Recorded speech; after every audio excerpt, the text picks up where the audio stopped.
महाराष्ट्र सियासी तनाज़े पर कल फिर समाअत होगी। सुप्रीम कोर्ट ने समाअत के लिए कल 10:30 बजे का वक्त मुकर्रर किया है।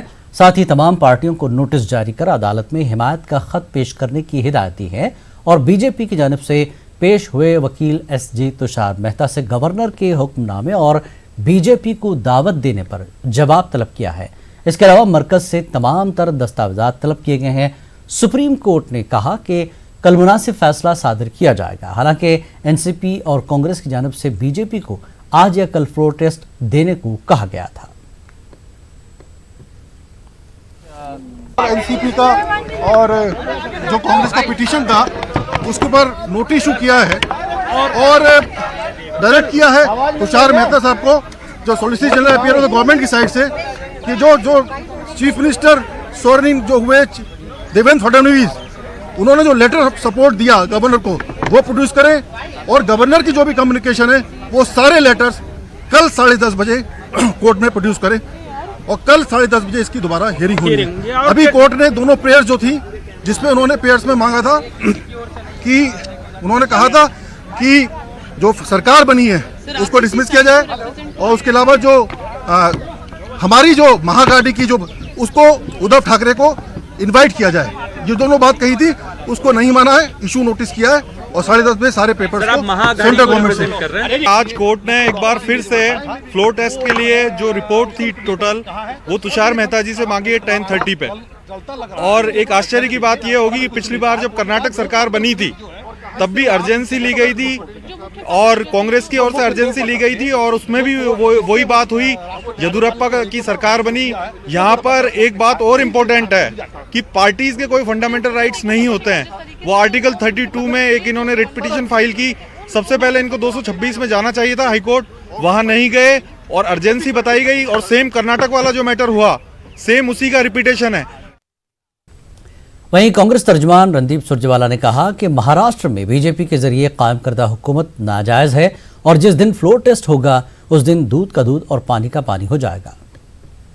आज सुप्रीम कोर्ट उच्चतम न्यायालय ने तीनों राजनीतिक दलों, भारतीय राष्ट्रीय कांग्रेस, शिवसेना और राष्ट्रवादी कांग्रेस पार्टी, उनके पिटीशन को और अदालत ने सरकार को, मुख्यमंत्री और सबको नोटिस देते हुए ये आदेश दिया है कि कल तक जो letter of support Devendra Fadnavis ji ने और अजीत पवार जी ने गवर्नर महाराष्ट्र को दिया था, जिसके आधार पर उन्हें सरकार बनाने को निमंत्रण दिया है, उसे अदालत के सामने कल 10:30 बजे पेश किया जाए। कांग्रेस पार्टी, राष्ट्रवादी कांग्रेस पार्टी और उनके साथ शिवसेना, तीनों के संयुक्त पिटीशन जो कोर्ट में दायर किया है, हमने अदालत से ये दरख्वास्त की है कि फौरी तौर से एक फ्लोर टेस्ट बहुमत साबित करने के लिए ऑर्डर किया जाए, ताकि ये साबित हो जाए कि भारतीय जनता पार्टी और अजीत पवार जी द्वारा जो सरकार बनाई गई है वो एक नाजायज सरकार है जिसके पास बहुमत नहीं, पर इसका निर्णय केवल फ्लोर टेस्ट में हो सकता है। इसलिए ये दरख्वास्त हमने अदालत के समक्ष रखी है, जिस पर कोई निर्णय आना अभी बाकी है। कल जब सारा रिकॉर्ड आएगा तो अदालत उसका संज्ञान लेकर दोनों पक्षों की बहस सुनकर इस पर निर्णय करेगी। हमें ये उम्मीद है कि संविधान की परिपाटी को धूमिल किया है भाजपा और अजीत पवार जी ने, एक ऐसी सरकार बनाकर जिनके पास ना विधायक हैं और ना बहुमत। ये एक इलेजिटिमेट सरकार है, एक नाजायज सरकार है और जिस दिन फ्लोर टेस्ट होगा विधानसभा का, ये साबित हो जाएगा कि भाजपा और अजीत पवार जी के पास बहुमत नहीं। फ्लोर टेस्ट की मांग कर रहे हैं, इसका मतलब क्या है कि हम अगर श्योर नहीं होते तो हम फ्लोर टेस्ट की मांग क्यों करते? और जो लोग फ्लोर टेस्ट करने से कतरा रहे हैं, जो कोई टेक्निकल मुद्दे निकालकर समय मांग रहे हैं, एक वकील साहब ने 5 दिन का समय मांगा, किसी ने 4 दिन का समय मांगा। अगर सरकार के पास बहुमत है तो तुरंत फ्लोर टेस्ट से क्यों कतरा रही सरकार? कितना आंकड़ा है जिस दिन फ्लोर टेस्ट होगा ये साबित हो जाएगा कि महाराष्ट्र के हक में बनाई हुई तीनों दलों की अलायंस के पास संपूर्ण बहुमत है, बल्कि संपूर्ण बहुमत से भी बहुत ज़्यादा अधिक विधायक हैं। और ये भी साबित हो जाएगा कि एक नाजायज सरकार का गठन रातों रात चोरी छुपे करने वाली भाजपा और अजीत पवार जी के पास न विधायक 22 और 23 तारीख की रात को थे, न आज हैं और न जिस दिन फ्लोर टेस्ट होगा उस दिन। बीजेपी दिल्ली सदर मनोज तिवारी ने कहा कि 30 तारीख को फ्लोर टेस्ट होना है। इससे पहले सियासी जमातों के पेट में क्यों दर्द हो रहा है? 30 तारीख का इंतजार कीजिए, फिर देखिए कि क्या होता है। बहुत अच्छा निर्णय है माननीय सुप्रीम कोर्ट का। ये निर्णय बहुत ही अच्छा है, क्योंकि जो लोग कोर्ट में गए हैं वो तो अपनी बौखलाहट में गए हैं। 1 महीना हो गया रिजल्ट आए हुए, कोई सरकार नहीं फॉर्म हो रही है। और एनसीपी के नेता, जो नेता पद पे जो अजीत पवार जी है, उन्होंने ये लेटर दिया तो उनको लीगल राइट है, वो जो चाहे वो जो भी देना है, जिसको समर्थन उन्हीं को देना है। और इसमें 30 तारीख को फ्लोर पे टेस्ट होना है। तो माननीय सुप्रीम कोर्ट ने जो अभी बोला है कि आप जवाब दो, तो इसका जवाब तो निश्चित रूप से जिनसे मांगा गया है वही देने के अधिकारी हैं। जब साथ हैं तब क्यों इनको बुखार चढ़ रहा है? जब उनके विधायक उनके साथ हैं तो 30 तारीख को फ्लोर का टेस्ट होने दो। इसमें कौन सा पहाड़ टूट रहा है? अरे जब विधायक जिसके पक्ष में रहेंगे उसी की सरकार आगे चलेगी ना। तो पहले ही से चोर की दाढ़ी में तिनका क्यों है कि हमारे विधायक हमारे विधायक हमारे विधायक? अरे भाई एनसीपी के जो विधायक हैं वो है ही है, जो शिवसेना के विधायक हैं है ही है। अब वो तो 30 तारीख को ही पता चलेगा ना। तो आज है 24 तारीख, 6 दिन में ऐसा छटपटाहट, इसका मतलब साफ है कि इन लोगों के विधायक कहीं न कहीं इनसे कटे हुए हैं और ये जबरदस्ती उनको बांधने की कोशिश कर रहे हैं। एनसीपी लीडर नवाब मलिक ने कहा कि जो अरकान असेंबली राब्ते में नहीं थे अब वो हमारे राब्ते में हैं। बीजेपी झूठ का पिटारा लिए हुए है और बीजेपी के पास अक्सरियत साबित करने के लिए कुछ भी नहीं है। आज सुप्रीम कोर्ट में जो तारीख थी वो कल तक टल गई है और निश्चित रूप से हम सुप्रीम कोर्ट के फैसले का इंतजार कर रहे हैं। लेकिन जो सरकार गठित की गई वो कहीं ना कहीं गलत पत्र के आधार पर गठित की गई है। निश्चित रूप से इस सरकार के पास बहुमत नहीं है। जहां तक एनसीपी विधायकों का सवाल है, कल तक 5 विधायक हमारे संपर्क में नहीं थे, जिसमें से 2 लौटे हैं। तीसरे विधायक ने भी वीडियो के जरिए अपना संदेशा भेजा है। शाम होते होते सारे विधायक हमारे लौट आएंगे। सरकार के पास बहुमत नहीं है। हम तो चाहते हैं कि देवेंद्र जी इस्तीफा दे दे। अगर वो इस्तीफा नहीं देते हैं तो निश्चित रूप से सदन में हम सरकार को पराजित करेंगे और महाराष्ट्र में एक नई सरकार का गठन करेंगे। सरकार पूरी तरह से अल्पमत की सरकार है। कितने भी दिन में रह ले, पटल पे आना पड़ेगा, सदन में आना पड़ेगा और सदन में उन्हें हम परास्त करेंगे। ये बेहतर होगा कि बहुमत ना होते हुए उन्हें चाहिए कि वे इस्तीफा दे दे देवेंद्र जी, और हम इस सरकार को अगर नहीं देते हैं तो परास्त करेंगे। भोपाल के 4 रोजा आलमी तबलीगी इज्तिमा में मुल्क व बैरून मुल्क से जमातों के आने का सिलसिला जारी है। आलमी तबलीगी इज्तिमा के तीसरे दिन अब तक मुल्क व बैरून मुल्क से 7.5 लाख से ज्यादा फर्जंदान तौहीद भोपाल पहुंच चुके हैं। आज भी आलमी इज्तिमा का आगाज नमाज फजर के बाद दर्स कुरान से हुआ। आलमी इज्तिमा में आज भी रूह परवर मंजर के बीच उलमा दीन के ईमान व यकीन को लेकर बयान हो रहे हैं। वज़ीर आला कमलनाथ ने इज्तिमा में उलमा दीन से मुलाकात की, साथ ही मुल्क में अमन व अमान की बरकरारी के लिए दुआ की दरख्वास्त भी की। आलमी इज्तिमा का इख्तिताम कल इज्तिमाई दुआ के साथ होगा।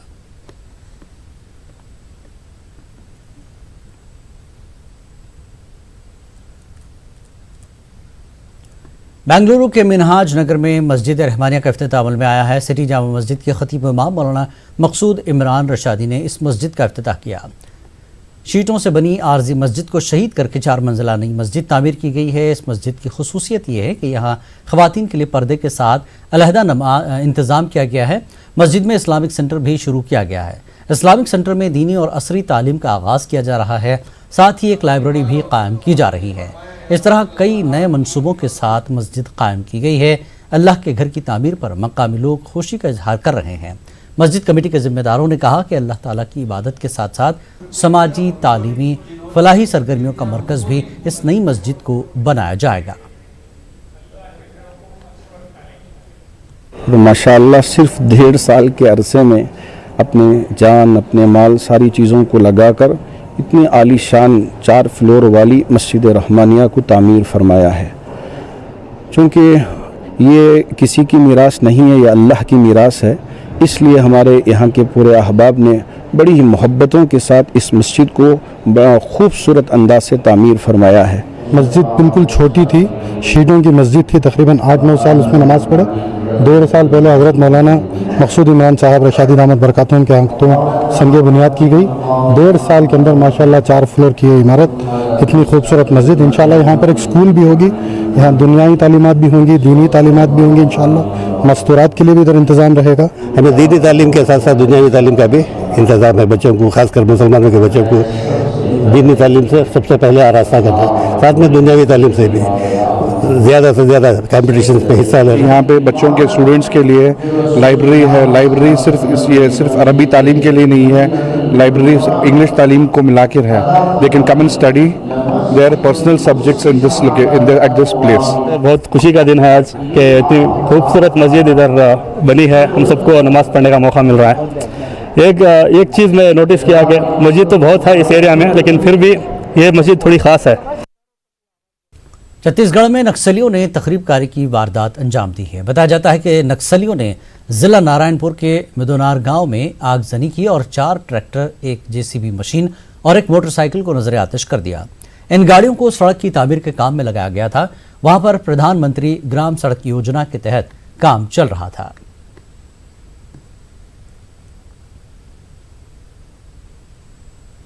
वज़ीर-ए-आज़म नरेंद्र मोदी ने मन की बात की सेहत आमा, सैर-ओ-सयाहत और अयोध्या तनाज़े पर सुप्रीम कोर्ट के फैसले के बाद आवाम की अमन सुकून की कोशिशों को सराहा।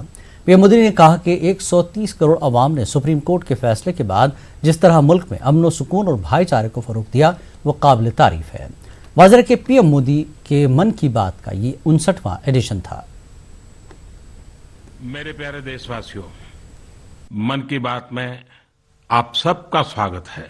भारत के लोगों से आग्रह करूंगा कि अगर आपको प्रकृति से प्रेम है, घने जंगल, झरने, एक अलग ही प्रकार का माहौल देखना है, तो मैं सबको कहता हूं आप नॉर्थ ईस्ट जरूर जाइए। ये मैं हमेशा बताता हूं, और उसके कारण नॉर्थ ईस्ट में टूरिज्म भी बहुत बढ़ेगा, इकोनॉमी को भी बहुत फायदा होगा, और एक भारत श्रेष्ठ भारत के सपने को भी वहां मजबूती मिलेगी। लेकिन हिंदुस्तान में हर जगह पे बहुत कुछ देखने जैसा है, अध्ययन करने जैसा है, और एक प्रकार से आत्मसात करने जैसा है। साथियों, पिछले मन की बात में हमने 2010 में अयोध्या मामले में आए इलाहाबाद हाईकोर्ट के जजमेंट के बारे में चर्चा की थी, और मैंने कहा था कि देश ने तब किस तरह से शांति और भाईचारा बनाए रखा था, निर्णय आने के पहले भी और निर्णय आने के बाद भी। इस बार भी जब 9 नवंबर को सुप्रीम कोर्ट का जजमेंट आया, तो 130 करोड़ भारतीयों ने फिर से ये साबित कर दिया कि उनके लिए देश हित से बढ़कर कुछ नहीं है। देश में शांति, एकता और सद्भावना के मूल्य सर्वोपरि है। राम मंदिर पर जब फैसला आया, तो पूरे देश ने उसे दिल खोलकर गले लगाया, पूरी सहजता और शांति के साथ स्वीकार किया। आज मन की बात के माध्यम से मैं देशवासियों को साधुवाद देता हूं, धन्यवाद देना चाहता हूं। उन्होंने जिस प्रकार के धैर्य, संयम और परिपक्वता का परिचय दिया है, मैं उसके लिए विशेष आभार प्रकट करना चाहता हूं। एक और जहां लंबे समय के बाद कानूनी लड़ाई समाप्त हुई है, वहीं दूसरी ओर न्यायपालिका के प्रति देश का सम्मान और बढ़ा है। सही मायने में ये फैसला हमारी न्यायपालिका के लिए भी मील का पत्थर साबित हुआ है। सुप्रीम कोर्ट के इस ऐतिहासिक फैसले के बाद अब देश नई उम्मीदों और नई आकांक्षाओं के साथ नए रास्ते पर नए इरादे लेकर चल पड़ा है। न्यू इंडिया इसी भावना को अपनाकर शांति, एकता और सद्भावना के साथ आगे बढ़े, यही मेरी कामना है। आंध्र प्रदेश के नायब वजीर आला अमजद बाशा ने करनूल का दौरा किया। इस मौके पर जगन हुकूमत की जानिब से मुस्लिम अक़लियतों की तरक्की के लिए हुकूमत के इक़दामात के मुताल्लिक़ हमारे करनूल के नुमाइंदे सैयद कुदरतुल्लाह क़ादरी ने तफसीली बातचीत की। आंध्र प्रदेश में मुस्लिम अक़लियतों की तरक्की के लिए पिछले 6 महीनों में वाईएस गवर्नमेंट ने क्या क्या इक़दाम किए हैं और किस तरीके से वो कामयाब रहे हैं, हम जानने की कोशिश करेंगे। अमजद सर, सिर्फ अक़लियतों के नहीं, सबके लिए आज हमारे हरदिल अजीज चीफ मिनिस्टर से वाईएस जगनमोहन रेड्डी साहब, हमारा पहला प्रायोरिटी एजुकेशन, उसके बाद हेल्थ है, जिसमें सारे कौम उसमें आ जाते हैं। अगर कोई कौम आगे बढ़ना है तो एजुकेशन इज मोर इम्पोर्टेंट। इल्म करने का पहले अव्वल दर्जा दिया जाता है हमारी हुकूमत में। इसलिए हमारे हरदिल अजीज चीफ मिनिस्टर साहब ने पहले गवर्नमेंट स्कूल्स जो रिवैम्प करने का जो बेड़ा उठाया है, ये इसके पहले गुज़िश्ता हुकूमतों में कभी भी नहीं हुआ।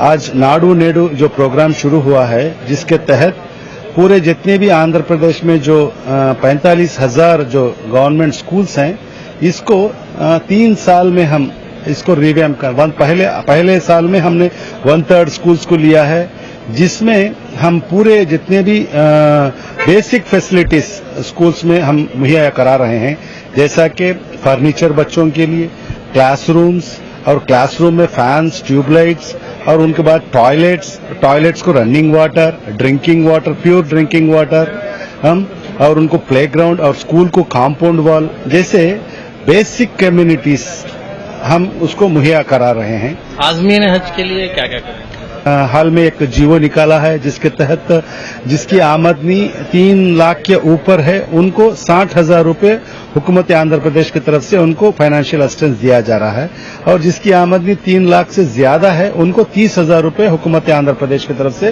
फाइनेंशियल असिस्टेंस दिया जा रहा है। नेक्स्ट जो 2020 का जो आज़मीन हज का जो रवानगी, हम इंशाअल्लाह गन्नावरम एयरपोर्ट जो हमारा स्टेट का जो एम्बार्केशन पॉइंट है, वहां से हम हाजियों को वहां से भेजेंगे, और विजयवाड़ा में उनको अच्छे से अच्छा, बेहतरीन से बेहतरीन रहने का और खाने का इंतजाम भी करेंगे। वहां तरबती क्लासेस भी हमारे हाजियों को आज़मीन हज को वहां पे मुनक़िद करेंगे, और उनको बहुत अच्छी तरीके से हम उनको रिसीव करके उनको वहां पे पूरी तरीके से सहूलियात प्रोवाइड करके उनको हज के लिए रवाना करेंगे इंशाअल्लाह। आखिरी सवाल, मुअज्जिन और इमामों के लिए तनख्वाह बढ़ाई, और उसके गुज़िश्ता जो हुकूमतों में जो हमारे जितने भी मस्जिदों में जो इमाम और पेश इमाम्स रहते हैं, इमाम और पेश इमामों को 3,000 और 5,000 रुपये जो तनख्वाह दी जाती थी, उसको हमने हमारे इलेक्शंस के पहले हमारे मैनिफेस्टो में भी हमारे हरदिल अजीज चीफ मिनिस्टर साहब ने उसको 15,000 रुपये किया है।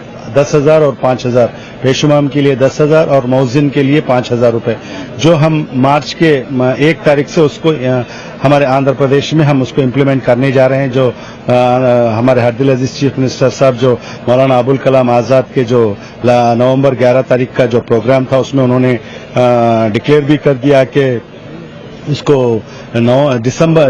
मार्च से उसको इम्प्लीमेंटेशन करेंगे, और उसके बाद हम जो जगनन्ना अम्मावड़ी जो प्रोग्राम है, वो मदरसों को भी हम उसको फायदा पहुंचाना बोल के उसको भी हम जो 11 नवंबर को डिक्लेयर किया कि हम एक मदरसा बोर्ड बनाएंगे, जिसके तहत जो भी मदरसे उसमें अफिलिएशन में आते हैं, जितने भी बच्चे वो अफिलिएटेड मदरसा में जो तालीम हासिल करते हैं, उन सबको उनको अम्मावड़ी जो स्कीम है, वो स्कीम भी उनको इम्प्लीमेंटेशन करेंगे इंशाअल्लाह। शुक्रिया sir, thank you very much. मुल्क में प्याज की कीमत आम आदमी के पहुंच से बाहर हो गई है। आंध्र प्रदेश में प्याज की कीमत 100 रुपए के पार हो गई है। रियासती हुकूमत की जानिब से 85 रैतु बाजारों के जरिए आवाम को 25 रुपए फी किलो प्याज फरोख्त करने की कोशिश की जा रही है। आवाम ने एक फर्द के लिए 1 किलो प्याज की सप्लाई को नाकाफी करार दिया है।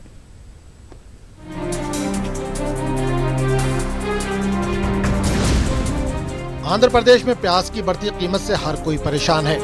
आम आदमी प्याज की बढ़ती कीमतों से खौफजदा है। आज का प्याज दाम इतना बढ़ गया, केजी 100 रुपए में बिक रहा है, आम आदमी कैसा जीते, क्या करते, गवर्नमेंट क्या कर रहा है, कुछ नहीं मालूम हुआ हमको आने का आमदनी कितना है, एक प्याज में केजी प्याज 100 रुपये की, तो हम क्या करते बोलो, गवर्नमेंट क्या कर रहे हैं कुछ भी नहीं मालूम हुआ। सारे होलसेल लोग ब्लैक कर डाल के ये कर डाले गोडाउनों में, कैसा है गोडाउन में से बाहर निकाले तो जरा रेट कम पड़ेगा। आंध्र प्रदेश हुकूमत की जानिब से प्याज की कीमतों पर कंट्रोल करने और हर फर्द को प्याज फराहम करने के लिए रैतू बाजार के जरिए 25 रुपए फी किलो प्याज फरोख्त की जा रही है। Price hiked in the market, we have taken a decision on behalf of the state government to provide onions at the rate of 25 kgs in Raitu Bazaars. We have received onions yesterday 80 tons and we have distributed it to the entire Krishna district Raitu Bazaars. जिला कृष्णा के deputy collector Madhavi ने कहा कि काला बाजारी और जखीरा अंदोजी करने वालों पर कार्रवाई की जा रही है। Now what we are doing is no onion trader or no other business person should hold the onions more than 50 tons per person. He should have compulsory license with him. Recently we have 50 tons of onions. So we have seized that onion also and we have issued a lot of penalty on him. So all the measures are being taken that the illegal storage of onions is not there in the market and the onions are given to the beneficiaries or to the families at the rate of 25 kgs in Raitu Bazaar.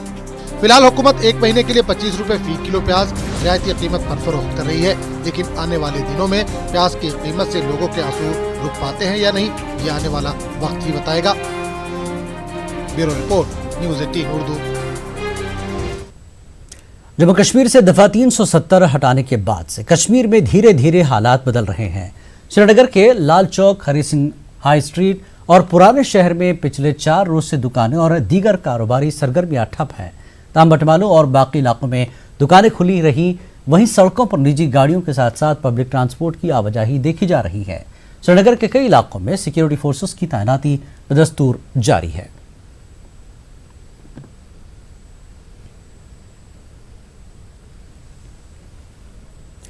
मसीहों के रूहानी Peshwa pope Francis ने जौहरी हथियारों की तल्फी की appeal की है। अपने दौरे जापान में नागासाकी में खिताब करते हुए पापा रोम ने सन 2017 में सामने आने वाले उस मुजवजा मुआहदे की हिमायत की जिसकी अक़वाम मुत्तहिदा के रुकन 2/3 ममालिक ने हिमायत कर दी थी।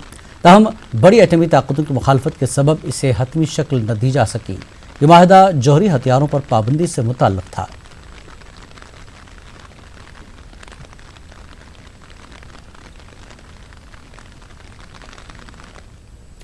ईरानी पुलिस ने मुल्क में हुकूमत मुखालिफ मुजाहरों के खिलाफ क्रैकडाउन किया है। इस दौरान एहतजाज करने वाले 180 अफराद को गिरफ्तार किया गया। ईरान के आला लीडर आयतुल्ला अली खामनेई के नुमाइंदे और तेहरान की जामा मस्जिद के खतीब अहमद खातमी ने कहा कि पुरअमन एहतजाज हर एक का हक है और किसी को पुरअमन एहतजाज से नहीं रोका गया। उन्होंने मुजाहिरीन के खिलाफ ताकत के इस्तेमाल की तरदीद की और कहा कि मुजाहिरीन की आड़ में उनकी सफ़ों में मौजूद शरपसंदों के खिलाफ कार्रवाई की गई जो एहतजाज की गाड़ी में सवार होकर मुल्क को नुकसान पहुंचाना चाहते हैं। याद रहे कि गुज़श्ता हफ्ते ईरान में तेल की कीमतों में इजाफे के बाद मुल्क गिर मुजाहरे हुए। इस दौरान एहतजाजियों ने कई इमारतों और पेट्रोल पंपों को नजर आतिश किया और कई जगहों पर तोड़ फोड़ की थी। सरकार ने मुल्क भर में इंटरनेट पर पाबंदी आयद की थी ताकि अफवाहों का बाजार रुक जाए। तहम कल 20% इंटरनेट को बहाल किया गया है।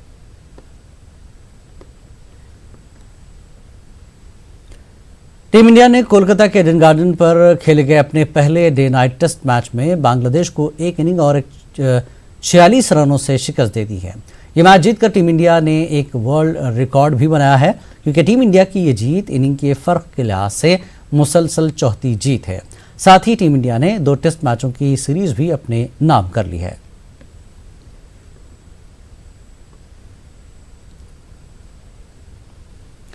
शिमाली शाम में कल हुए कार बम धमाके में मरने वालों की तादाद 10 हो गई है जबकि 25 अफराद जख्मी हो गए हैं। यह धमाका शिमाली शाम के शहर तिलबियाद में हुआ। Syrian observatory for human rights group ने कहा कि धमाके की वजह से 10 लोगों की मौत हुई है जिनमें 4 अफराद एक ही ख़ानदान से ताल्लुक़ रखते हैं। आपको बता दें कि शिमाली शाम का ये इलाका तुर्की के कब्ज़े में है। अभी तक इस हमले की किसी भी तंजीम ने जिम्मेदारी नहीं ली है।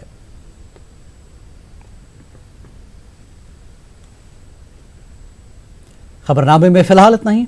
आदाब।